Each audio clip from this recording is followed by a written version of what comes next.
তাওহীদ তিন প্রকারের, তাওহীদে রুবুবিয়্যাহ, তাওহীদে উলুহিয়্যাহ, তাওহীদে আসমা ও সিফাত।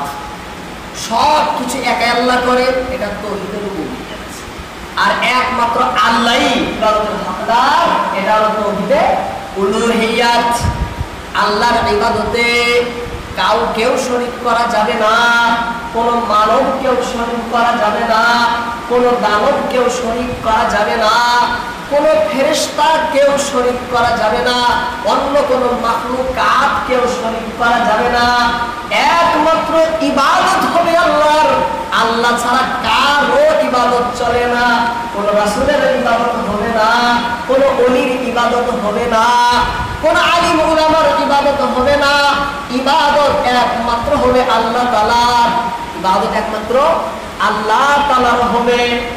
এই জন্যই কালেমার ভিতরে আমরা বলি লা ইলাহা ইল্লাল্লাহ, মানে ইবাদতের হকদার একমাত্র আল্লাহ তাআলা। সত্যিকারের মাবুদ, সত্যিকারের উপাস্য, সত্যিকারের আরাধ্য, তার মানে যাবতীয় ইবাদতের হকদার একমাত্র আল্লাহ তাআলা। আল্লাহ তাআলা ছাড়া আর কেউ এই ইবাদতের হকদার নেই। ইবাদতের আর কেউ হকদার নেই। 3 নম্বর তাওহীদ হলো তাওহীদে আসমা ও সিফাত। তাওহীদে আসমা ও সিফাত। আসমা ও সিফাত এই আকীদা, অন্তরে বিশ্বাস পোষণ করা যে আমাদের আল্লাহ তাআলা শুধু সত্তাই রয়েছে, আর মতো কোনো সিফাত নেই, এমন না। আল্লাহ তাআলার সত্তা পরিপূর্ণ এবং চূড়ান্ত, সিফাত বৈশিষ্ট্য গুণাবলী দ্বারা পরিপূর্ণ। আল্লাহর সিফাত রয়েছে, অসংখ্য সিফাত রয়েছে।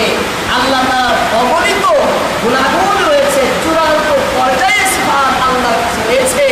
আমাদের আল্লাহ সিফাত থেকে, বৈশিষ্ট্য গুণাগুণ থেকে খালি নাই। অসংখ্য সিফাত রয়েছে, অগণিত সিফাত রয়েছে, আর সকল সিফাতই, সকল গুণাগুণই পরিপূর্ণ এবং চূড়ান্ত পর্যায়ে রয়েছে। চূড়ান্ত পর্যায়ে রয়েছে। আল্লাহর সত্তা যেমন চিরন্তন, চিরস্থায়ী, অবিনশ্বর, আল্লাহর সিফাত, আল্লাহর গুণাগুণ, আল্লাহর বৈশিষ্ট্য তেমন চিরন্তন, চিরস্থায়ী, অবিনশ্বর, ধ্বংস নেই, ক্ষয় নেই, ক্ষতি নেই। আল্লাহ যেমন অদ্বিতীয়, অনুপম, অবিনশ্বর, আল্লাহর সিফাতও তেমন অদ্বিতীয়, অনুপম, অবিনশ্বর। আল্লাহর সিফাতও তেমন অবিনশ্বর, অনুপম। আল্লাহর জাতের মতো কোনো কিছু নেই, তেমন আল্লাহর সিফাতের মতো কোনো কিছু নেই। আল্লাহর জাতের কোনো সাদৃশ্য নেই, ঠিক তেমনও আল্লাহর সিফাতেরও কোনো সাদৃশ্য নেই। আল্লাহর জাতের কোনো তুলনা হয় না, উপমা হয় না, উদাহরণ হয় না, ঠিক তেমন আল্লাহর সিফাত, আল্লাহর গুণাগুণ, আল্লাহর বৈশিষ্ট্যেরও তেমন কোনো উপমা নেই, উদাহরণ নেই, দৃষ্টান্ত নেই। আল্লাহ তুলনাবিহীন, তুলনাহীন, অনুপম, আল্লাহ তাআলা অতুলনীয়। আল্লাহর সত্তা যেমন অতুলনীয়, তুলনাহীন, আল্লাহর সিফাত, গুণাগুণ তেমন তুলনাহীন, অতুলনীয়। এই বিশ্বাস অন্তরে রাখা হলো তাওহীদে আসমা ও সিফাত। তাওহীদে আসমা ও সিফাত। আল্লাহ তাআলার অসংখ্য যেমন সিফাত রয়েছে, তেমন আল্লাহ তাআলার অগণিত অসংখ্য নামও রয়েছে। আল্লাহ তাআলার অসংখ্য অগণিত নামও রয়েছে। কিছু নাম আল্লাহ তাআলা মানুষকে জানাইছেন, আর কিছু নাম আল্লাহ তাআলা নিজের কাছে রেখেছেন, গোপন করে রেখেছেন, কাউকে জানাননি। কিছু নাম আল্লাহ নবীকে শুধু জানাইছেন, আর কাউকে জানাননি। কিছু নাম আল্লাহ কাউকেও জানাননি, গোপনভাবে রেখে দিয়েছেন। আল্লাহর অসংখ্য নাম রয়েছে। আল্লাহ তাআলার সমস্ত গুণ সুন্দর, আল্লাহ তাআলার সমস্ত নামই সুন্দর।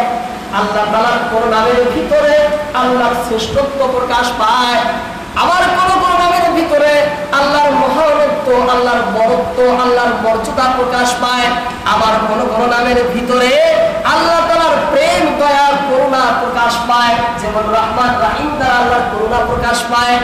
আল মুতাকাব্বির, কাহ্হার দ্বারাই আল্লাহর শ্রেষ্ঠত্ব প্রকাশ পায়। তেমন আল আলী, আল আলী, আল আজিম, এর দ্বারাই আল্লাহর মহানত্ব প্রকাশ পায়, তাই না? এইভাবে আল্লাহ তাআলার অসংখ্য নাম রয়েছে। এক কথায় আল্লাহ রাব্বুল আলামিনের সুন্দর সুন্দর নাম ও সিফাত রয়েছে। আল্লাহ তাআলা ওই সমস্ত সিফাতের মধ্যে একমাত্র অধিকারী, সেই সিফাত আর কোনো সৃষ্টির নেই, সেই সিফাত আর কোনো সৃষ্টির নেই। আল্লাহ তাআলা খুদাই সর্বগুণের অধিকারী, তার জাতি ও সিফাতি সকল নামের কোনো তুলনা হয় না। এই আকীদা অন্তরে রাখাকেই বলে তাওহীদে আসমা ও সিফাত। আমাদের প্রিয় নবী মুহাম্মদ রাসূলুল্লাহ সাল্লাল্লাহু আলাইহি ওয়াসাল্লাম বলেন, হাদিসটি আবু হুরায়রা রাদিয়াল্লাহু তাআলা আনহু বর্ণনা করেন। হাদিসটি অনেক কিতাবের ভিতরে এসেছে, আমি তিরমিজি থেকে আপনাদের সম্মুখে তুলে ধরি। ইন্না লিল্লাহি তিসআতাও ওয়া তিসঈনা আসমা, সাহাবী বলেন নবীজি বলেছেন ইন্না লিল্লাহি তিসআতাও ওয়া তিসঈনা আসমা, আল্লাহ তাআলার 99টি নাম রয়েছে। কয়টি? 99টি নাম রয়েছে। মিয়াতান 100 ইল্লা ওয়াহিদা, এক কম। আবার ব্যাখ্যা করেন যে 100 মানে 100টা একটা কম, 99 ব্যাখ্যা করেন। তারপরে নবীজি বলেন মান আহসাহা দাখালাল জান্নাহ, যে ব্যক্তি কায়দ এই নামগুলো ইহসা করবে, ইহসা মুখস্থ করবে, এই নামের সিফাত যেগুলো গুণ ভালো গুণ রয়েছে তা নিজের মধ্যে আনবে। ইহসার ব্যাখ্যা অনেক করেছে, সে ব্যাখ্যা করি না। এই নামগুলো যে মুখস্থ করবে দাখালাল জান্নাহ, সে জান্নাতে যাবে। কোথায় যাবে? জান্নাতে যাবে। ইন্নাহু বাইতুন, আল্লাহ ওয়াজুবু ইউহিব্বুল উতরা, আল্লাহ ওয়াজুবকে পছন্দ করেন। ওয়াল্লাহুল্লাযী লা ইলাহা ইল্লাহু, আল্লাহ হলেন সেই সত্তা, যেই সত্তাই হলো একক মাবুদ, যে সত্তা হলো একক একা উপাস্য।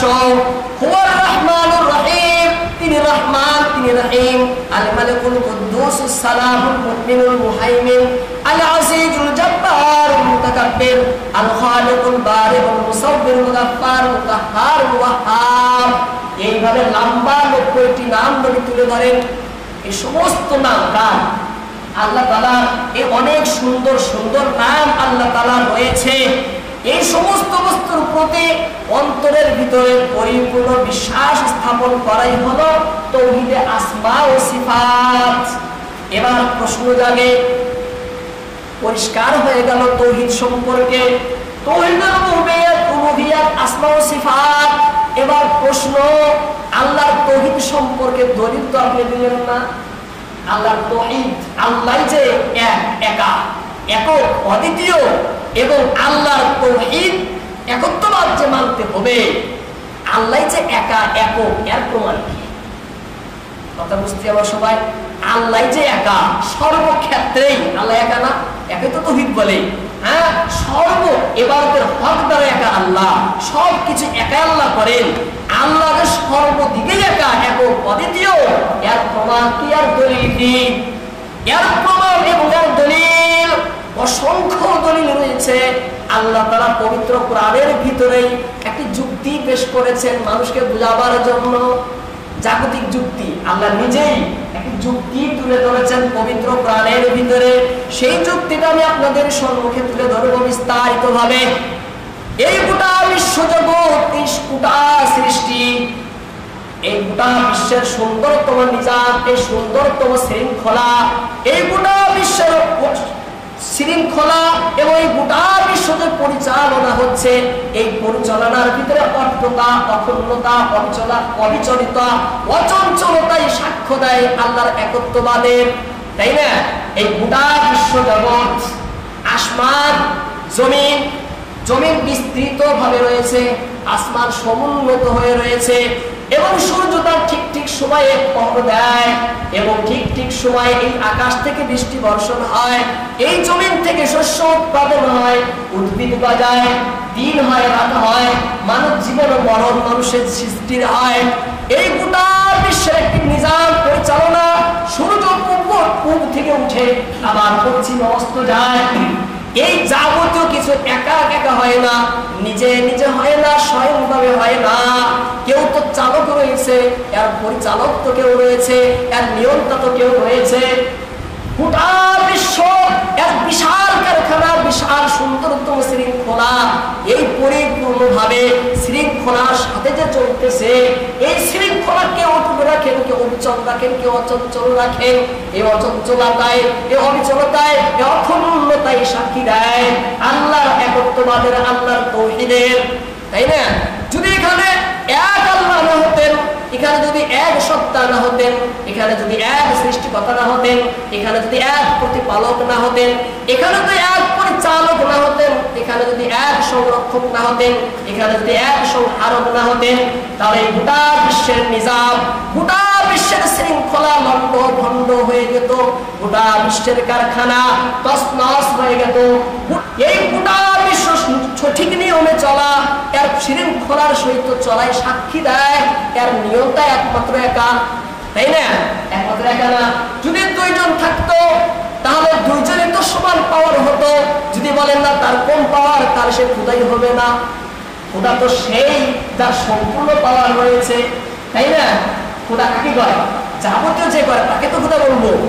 যদি আমরা দুই খোদা বিশ্বাসী হই বা দুই খোদা মনে করি, তাহলে দ্বিতীয় খোদাকেও তো মানতে হবে, যে তার সমস্ত পাওয়ার ক্ষমতা রয়েছে।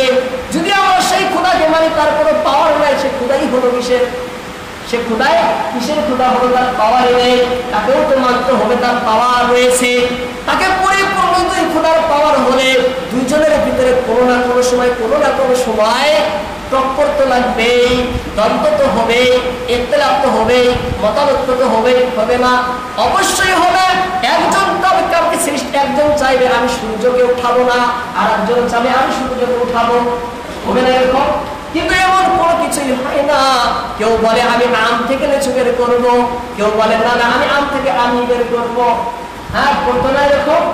এই গোটা বিশ্বের নিজাম যে ঠিক রয়েছে, এটাই প্রমাণ যে আল্লাহ একা, দ্বিতীয় কোনো আল্লাহ নেই, খোদা একা, আর কোনো খোদা নেই।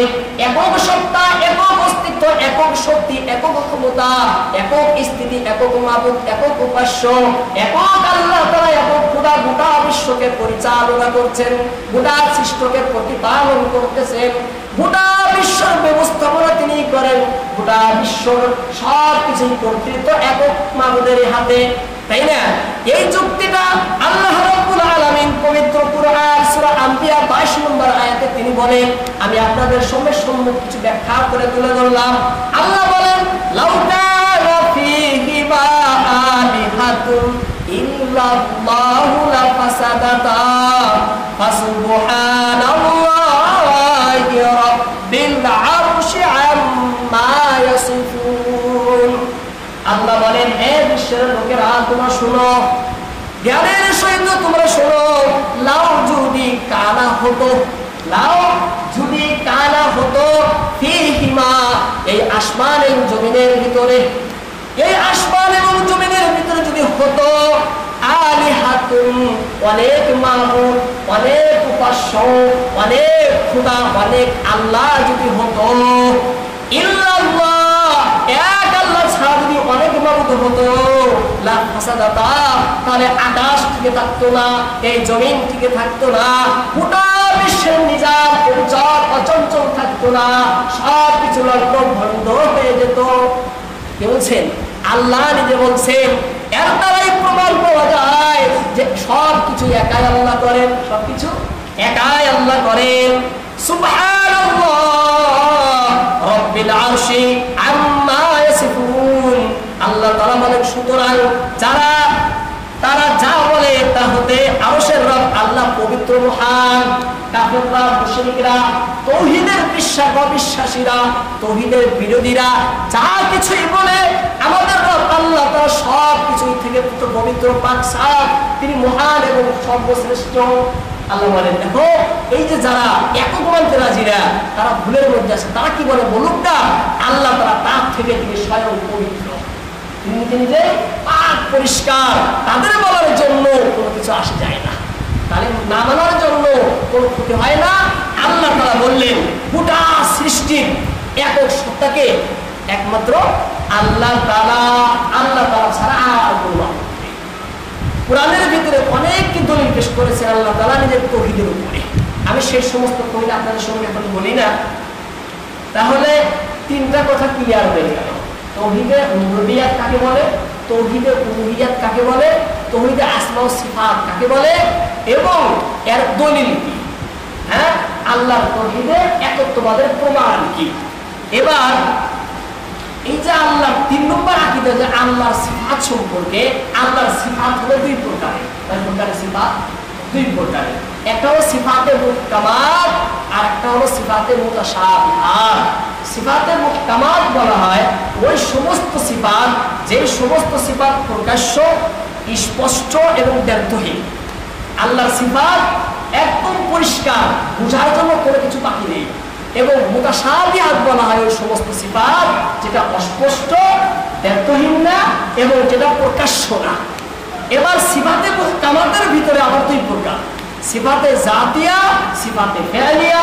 সিফাতে জাতিয়া বলা হয় সত্তাগত সিফাত, সিফাতে ফেলিয়া হলো আল্লাহ তাআলার কর্মগত সিফাত।